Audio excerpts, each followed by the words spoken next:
नमस्कार। सभी मित्रों को मेरा प्रणाम। आशा और उम्मीद करते हैं आप सभी लोग स्वस्थ होंगे, मस्त होंगे और अपने परिवार के साथ व्यस्त होंगे।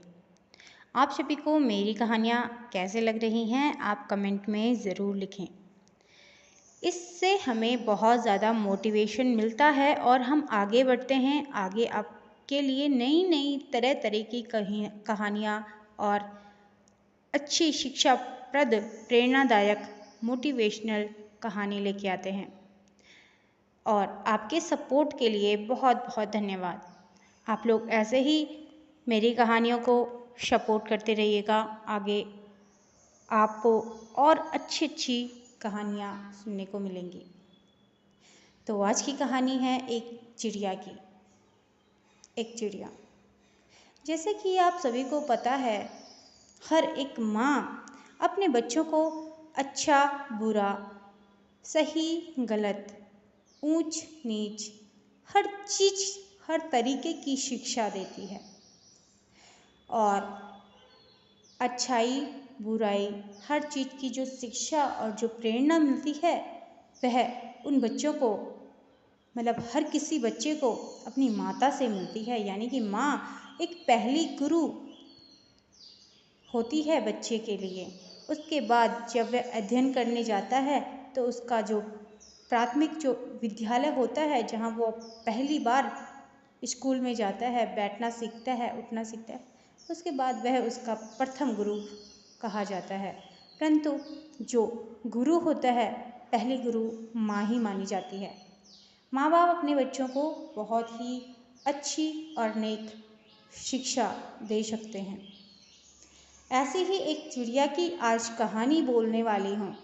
आप गौर से सुनिएगा और कृपया कहानी को पूरा सुनिएगा, इसकी बिल्कुल ना कीजिएगा।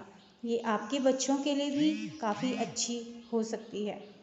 तो कहानी है, एक बार एक चिड़िया अपने परिवार के साथ अच्छे से रहती थी अपने घोंसले पे। एक दिन की बात है, जब चिड़िया के बच्चे हल्के हल्के फतफताने लगे। फतफताने का मतलब ये है कि वह अपने पंखों को हिलाने डुलाने लगी। चिड़िया बहुत खुश हुई और चिड़े से कहने लगी कि देखो देखो, अब मेरे नन्हे नन्हे बच्चों को पंख लगने लगे हैं और वह अपने पंखों को हिलाने डुलाने लगे हैं, जैसे कि हम लोग खुश होते हैं अपने बच्चे की हरकतें देखकर। जब वह पहली बार माँ के पेट में घूमता है तो माँ बहुत ज़्यादा खुश होती है। जब बच्चा बिस्तर में होता है और कोई हरकत करता है तो माँ बहुत खुश होती है ना दोस्तों। ऐसा ही वह चिड़िया भी अपने बच्चों को देखकर बहुत एक्साइटेड होती है, बहुत खुश होती है। वह अपने पति से कहती है, यानी कि चिड़े से कहती है, देखो देखो, ये कितने प्यारे लग रहे हैं, कितने नन्हे नन्हे हैं और इनकी पंख देखो। तभी चिड़ा, यानी कि जो उसका पति होता है, वह कहता है, हाँ ये बहुत अच्छे लग रहे हैं और पता है, हम भी बचपन में बिल्कुल इन्हीं की जैसे रहे होंगे और हमारे माता पिता भी ऐसे ही खुश हुए होंगे। तभी चिड़िया के जो बच्चे हैं वह चुई चुई चुई चुई करने लगते हैं। जब उनकी चुचहाट देखकर चिड़िया कहती है, रुको, मैं इनके लिए भोजन की व्यवस्था करती हूँ। वह दूर खेतों में जाती है और वहाँ से छोटे जीव जो कीड़े मकोड़े होते हैं उनको ले आती है चोंच में भरकर और उन्हें खूब खिलाती पिलाती है। कुछ वक्त के बाद चिड़ा बहुत दूर विदेश चला जाता है उड़ उड़ कर, और वहाँ से खूब सारा सामान उनके लिए ले आता है। चिड़िया के बच्चे सारा सामान खाकर बहुत खुश होते हैं। वह धीरे धीरे बढ़ने लगे और चिड़िया बहुत खुश होने लगी। चिड़िया के बच्चे अब हरकत करने लगे थे। अब उनके पंख पूरी तरीके से भर गए थे। चिड़ा यह देखकर बहुत खुश हुआ। चिड़ा बोल रहा कि मैं बस 2 दिन के लिए गया था और इनके पंख इतने बढ़ गए, वाह क्या बात है।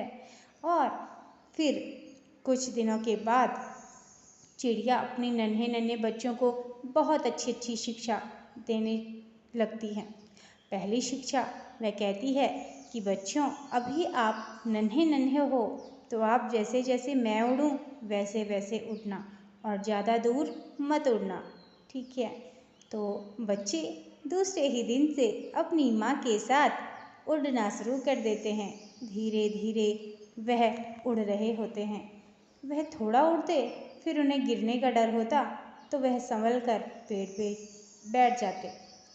फिर वह धीरे उड़ते, फिर उनकी माँ उन्हें देख रही होती है कि यह धीमी गति से उड़ रहे हैं और कहती है, थको मत, आराम से मेहनत से काम करो और आगे बढ़ो।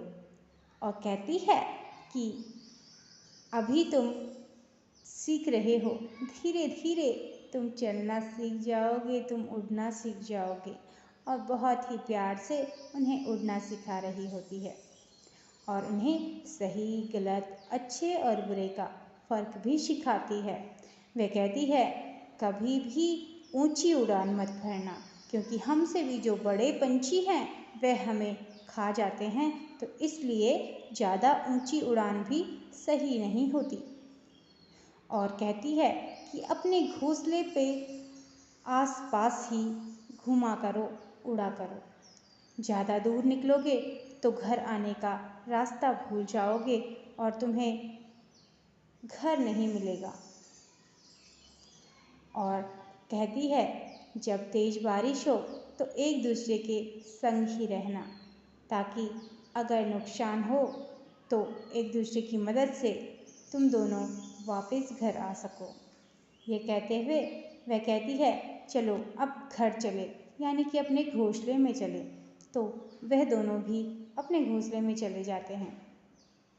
फिर थोड़ी देर बाद चिड़िया को भूख लगने लगती है और वह कहती है कि जैसे मुझे भूख लग रही है, मेरे नन्हे बच्चों को भी बहुत भूख लग रही होगी।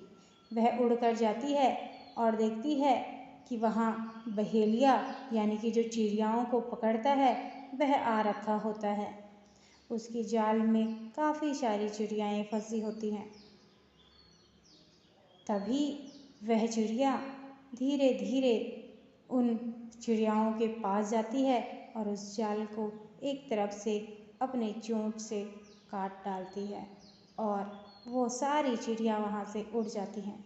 एक छोटी सी पंछी जो कि नन्ही, मतलब उसके बच्चों के जितनी ही होती है, वह वहाँ घायल हुई पड़ी होती है।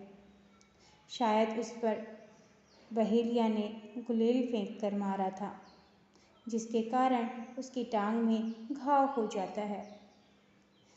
वह चिड़िया उस बच्चे को उठाकर उसे उसके घर तक पहुंचाती है, उसके घोंसले तक पहुंचाती है और उसके माता पिता उससे मिलते हैं और उसका धन्यवाद कहते हैं और उसकी मरहम पट्टी के लिए व्यवस्था करते हैं।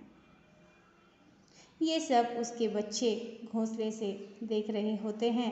तभी वह वापस अपने घर जाती है, चोंच में कुछ दाना लेकर, और अपने बच्चों को कहती है कि इसे खा लो।